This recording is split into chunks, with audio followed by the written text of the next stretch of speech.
बाळा, आज मला तुझ्याशी थोडं बोलायचंय. थोडा वेळ थांबशील माझ्यासाठी? खूप धावतोयस रे तू, सुखाच्या मागे आणि पैशाच्या मागे.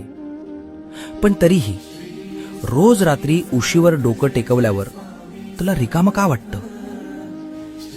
मला माहितीये, तू कोणाला सांगत नाहीस. तुला वाटतं तू एकटा पडलायस. अरे, ज्याच्या डोक्यावर साक्षात ब्रह्मांड नायकाचा हात आहे, तो एकटा कसा असू शकतो? लोक तुला सोडून गेले असतील, जाऊ दे त्यांना. ज्यांनी तुला माती समजून पायाखाली तुडवलं, त्यांनाच एक दिवस तुला डोक्यावर घ्यायला लावीन. फक्त तू हिम्मत हरू नकोस. तुझ्या प्रत्येक संकटाची ढाल मी बनलोय. तुझं सगळं ओझं माझ्या पायावर सोडून दे. भिवू नकोस. मी, होय मी, तुझ्या पाठीशी आहे.